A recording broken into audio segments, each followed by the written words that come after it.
tentang sektor finance, peluangnya di sektor finance ya. Kalau kita bicara sektor finance tentu ini adalah rajanya sektor di bursa ya, karena kapitalisasinya kurang lebih sekitar 30-an% kalau nggak salah ya ini ya. Nanti kita coba akan diskusi ya dengan Mas Indra. Dan tentu buat teman-teman yang ingin bertanya nanti silakan tulis di kolom pertanyaan ya. Mudah-mudahan kita bisa diskusikan dengan Mas Indra ya. Tentu kalau kita bicara tentang sektor finance, ini sektor yang paling besar, dan ini yang tentu akan berpengaruh kepada pergerakan indeks ke depan ya. Karena memang ada salah satu saham ya, kalau kita ambil 5 saham atau 4 saham besar saja, angkanya udah luar biasa nih ini ya. Mungkin bisa jadi 20%-nya atau ini dari market cap kita atau lebih mungkin ini ya. Karena kayak BCA saja udah 1.000 triliun ya, kalau kita ada 9.500 triliun kapitalisasi di bursa, artinya kan kita udah hampir 10%-nya nih ini ya gitu. Jadi itu mungkin yang di awal yang mau kita diskusikan, tapi sebelum kita masuk ke sektor finance, Mas Indra bisa mereview terlebih dahulu nih pergerakan indeks ke belakang, dan mungkin nanti sedikit ke depan gambarannya review seperti apa gitu. Karena kalau kita lihat beberapa minggu terakhir ya, kayaknya masih stay saja nih posisinya, nggak beranjak ke 7.000, sepertinya agak sulit sekali dan masih standby di situ nih. Ini kenapa gitu nih? Nah mungkin bisa dibahas dulu Mas Indra. Silakan Mas Indra. Oke, selamat siang semuanya sobat-sobat IDX dan juga sahabat Profits dimanapun kalian berada. Saya Indra dari tim riset Mitra Sekuritas. Oke, kalau balik lagi terkait dengan pertanyaan indeks kita ya, seminggu kebelakangan memang ya nggak kemana-mana gitu kan. Betul. Iya, bergeraknya di situ-situ aja gitu ya, kadang merah, kadang hijau gitu. Bahkan dalam satu hari kadang kita udah optimis kalau ini pasti hijau gitu. Tahu di akhir ditutup di merah gitu, di zona merah gitu ya. Ya memang kalau udah seperti ini, kita juga ngelihatnya dari historicalnya ya. Kalau kita melihat dari historicalnya di awal tahun 2023 yang lalu, saya memang sudah prediksi bahwa memang di IHSG ini lagi di dalam non trending nih Pak gitu. Jadi dia lagi bergerak di dalam fase, kalau kita kenal fase sideways ya. Sideways-nya itu nggak kecil Pak, jadi sideways-nya itu cukup besar gitu. Jadi memang hal ini wajar sebenarnya terjadi karena di tengah ketidakpastian keadaan makroekonomi yang saat ini terjadi, baik itu di Indonesia maupun di luar ya, di regional yang lain, memang mendukung hal tersebut gitu Pak. Jadi ya memang IHSG ini nampaknya butuh satu konfirmasi nih Pak, butuh satu konfirmasi agar dia bisa menentukan kemana arah dia bergerak Pak. Apakah dia lanjut naik gitu ya, atau dia malah berbalik arah gitu, dia malah turun gitu kan. Nah ini nampaknya harus diimbangi dengan news yang secara fundamental yang mendukung hal tersebut Pak. Gitu. Jadi saat ini kalau saya melihatnya,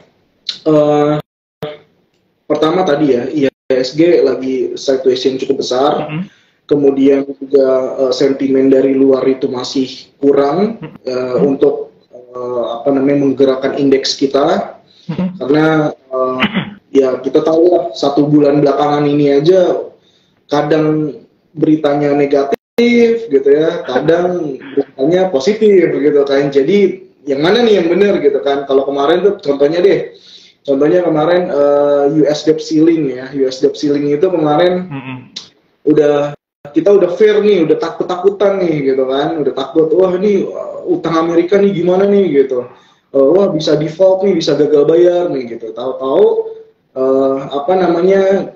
ada berita bagus bahwa dia menunda pembayarannya gitu kan. Nah, yang tadinya negatif jadi positif gitu kan. Nah, ya kayak gitu aja gitu bergeraknya gitu. Kalau kita yang melihatnya ya. Jadi memang sebenarnya ya wajar ya, hal tersebut tercermin dari pergerakan indeks kita. Gitu. Jadi indeks itu yang nggak kemana-mana, tapi saya masih yakin ke depan indeks kita masih bisa untuk menguat lebih jauh lagi. Ya, saya masih yakin karena kalau based on technical analysis aja kita bisa lihat bahwa sebenarnya indeks kita ini masih di dalam tren yang bullish gitu ya. Secara yang besarnya gitu ya Pak ya. Bukan secara minor trennya, tapi mayor trennya memang masih bullish. Jadi kita percaya apapun itu beritanya, apapun sentimennya, indeks kita masih tetap di dalam tren yang bullish. Seperti itu Pak. Oke, Mas Indra, ini menarik nih terakhir bahwa tren indeks kita tuh bullish. Kalau saya sebagai investor atau Mas Indra nih, ini saatnya untuk masuk atau enggak? Karena kan saya bilang nih, tadi saya bilang agak lama, tapi tren ujungnya nih tadi bullish gitu. Artinya maksudnya mikir ini murah atau enggak gitu. Kalau di depan akan ada bullish gitu nih. Atau masuk aja cara kalau kita masuk. Iya. Jadi gini Pak, ketika indeks kita itu bullish gitu ya, memang majority di dalam indeks tersebut atau konstituennya saham-sahamnya itu memang pasti menguat gitu kan, majority. Tetapi kita juga perlu lihat Pak, mereka itu menguatnya itu trennya lagi apa gitu. Jadi jangan kita mentah-mentah ngelihat trennya si indeksnya ini bullish, terus kita lihat kita langsung beli saham apapun gitu ya. Jangan juga gitu, karena banyak juga tren indeksnya itu bullish, tapi saham-sahamnya tuh ya bearish ada gitu ya. Jadi, jangan sampai kita salah pick up gitu kan. Ya. Jadi kalau ditanya sekarang waktu yang tepat untuk masuk atau tidak, tergantung Pak jawaban saya. Tergantung apa? Tergantung saham apa yang Bapak mau ambil kan gitu kira-kira. Oke. Sebelum ke sana gitu. Kita hold dulu nih karena ini akan diskusi buy saham nanti mungkin di last minute gitu ya. Jadi kita bangun dulu nih ininya. Tadi kan kenapa saya coba nanya karena memang di awal juga saya sudah mention ya bahwa kalau kita bicara sektor finance tentu ini jadi sesuatu yang dengan porsi yang besar kapitalisasinya, artinya dia jadi roda penggerak indeks. Kalau kaitan dengan bullish, artinya kita kayaknya agak-agak bergantung dengan pergerakan saham-saham finance gitu nih ya. Karena kalau kita lihat setiap kondisi apapun, sebetulnya kalau sekarang kita bisa lihat sektor yang mimpin kan ada logistik, ada transportasi gitu ya. Kemudian juga ada di konsumer, apalagi konsumer kaitannya sekarang orang bicara kalau ada pilihan legislatif ataupun pilpres, tentu konsumer akan menggeliat gitu istilahnya kan itu. Tapi kalau kita lihat indeksnya begini, berarti beberapa sektor yang sekarang jadi mimpin itu nggak berpengaruh banyak kepada pergerakan indeks gitu nih ya. Jadi maksudnya ke sana tadi, kalau artinya kalau kita lihat indeks bakal bullish dalam tanda kutip ya, yang di kepala saya tuh sektor finance bakal bullish nih gitu. Nah ini yang akan kita diskusikan gitu. Boleh. Oke, Mas Indra, ini tadi pandangan global sudah di sharing ya, tentu regional juga sudah di sharing, dan tadi saya juga sempat mention terkait dengan sektor finance yang mau kita diskusikan. Sebetulnya seberapa menarik Mas Indra nih sektor finance ketika kondisi seperti sekarang nih. Tadi kan saya juga melihat bahwa hari ini saja sepertinya mereka enggan bergerak nih. Ya minus paling 1 poin gitu kan, plus juga 1 poin terutama di big cap ya, di empat bank besar nih ini ya. Kayak BCA, terus Mandiri, BRI dan BNI sepertinya hari ini ya enggan naik dan enggan turun gitu ya. Posisinya 1 poin aja. Sebetulnya apa yang ditunggu ya Mas Indra ya? Apa apa cawapres gitu? Silakan Mas Indra. Enggak sih. Oke, jadi memang kalau kita berbicara finance ya Pak ya, berbicara finance itu memang kita bisa katakan sebagai tulang punggungnya indeks gitu kan. Tetapi perlu dilihat juga nih Pak, kalau tadi kata Bapak kan kalau indeksnya kita masih bullish nih, berarti finance nih pasti bullish gitu kan. Iya. Nah kita ngelihat nih Pak, saya ambil salah satu contoh aja ya dari big banks yang tadi ya, for big banks tadi ya, itu ada BBRI gitu kan, ada BBRI. Ini juga salah satu saham favorit nih dari kita gitu, BBRI. Nah BBRI itu kalau kita lihat ya chartnya ya dari awal tahun deh gitu, jangan dari sekarang gitu, dari awal tahun aja BBRI itu pergerakan tren bullishnya itu kenceng Pak. Jadi kalau misalkan kita bandingkan sama indeksnya ya, sama indeks IHSG itu sangat kelihatan sekali tuh ada gapnya gitu kan. Jadi kalau indeks itu dia agak dia sideways cenderung bearish gitu ya. Tapi BRI kalau kita lihat chartnya itu dia trending uptrend gitu ya. Jadi betul. Memang jadi indeks saat ini tuh sebenarnya kurang mencerminkan dari pergerakan harga sahamnya ya. Terutama yang BBRI ya, terutama BBRI. Begitu sama halnya dengan BNI juga sama seperti itu, BCA juga sama seperti itu. Sudah 25% ya? Sudah 25% ya? Lebih. Iya, betul. BRI itu ya? Iya.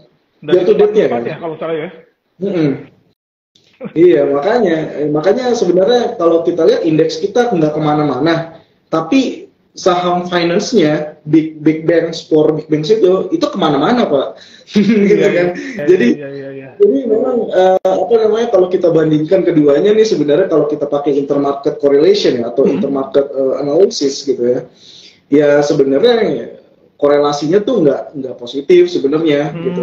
Jadi kalau indeks IHSG kita sideways cenderung turun ya, cenderung bearish, sedangkan si sahamnya for banks itu dia trending up Pak. Jadi memang ini nggak tidak mencerminkan ya pergerakan indeks, itu yang pertama.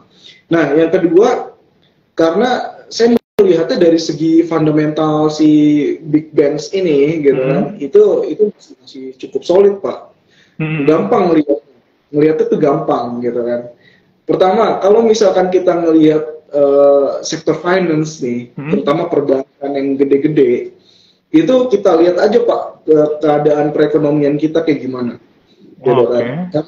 Karena dia itu finance itu dia yang paling pertama perform dibandingkan sektor-sektor lain ketika keadaan ekonomi kita membaik, gitu Pak. Contohnya kemarin tahun 2020 ekonomi kita hancur berantakan ya. Kita masuk ke dalam zona resesi ya kan, minusnya 2 kali kuartal berturut-turut ya pertumbuhan ekonominya gitu kan. Nah, tapi setelah kita keluar dari resesi, pertumbuhan ekonomi kita mulai pulih ya, mulai positif gitu kan. Coba lihat sektor mana yang lari duluan lah, bahasanya seperti itu, yang perform duluan ketika perekonomian kita ya membaik seperti itu gitu kan. Pasti kan perbankan gitu. Ya kan? Iya kan. Nah justru malah sebenarnya perbankan ini sangat tergantung bagaimana perekonomian ya. Kalau perekonomian kita masih baik, itu perbankan cenderung baik sebenarnya gitu. Apalagi sekarang kalau kita lihat LDR-nya ya, loan to deposit ratio-nya itu masih cukup rendah Pak ya. Jadi di sekitar 80% kalau saya tidak salah ya, koreksi jika saya salah ya. Itu masih di sekitar angka 80%-an loan to deposit ratio. Nah, ini menandakan apa? Menandakan bahwa kalau LDR-nya itu rendah ya, maka perbankan marginnya itu akan cukup tebal Pak. Jadi ketika LDR-nya di bawah normal, kalau normalnya kan 90% kan, 90 sekian persen ya kan, itu normalnya dalam kondisi normal. Tapi sekarang LDR-nya itu di angka sekitar 80-an persen. Berarti kan itu di bawah normal ya. Jadi ketika itu di bawah normal, maka yang terjadi adalah si perbankan ini dia sebenarnya nggak perlu naikin suku bunga, ngikutin tren suku bunga gitu. Mereka cukup naikin sedikit, tetapi bunga kredit dia gedein gitu kan.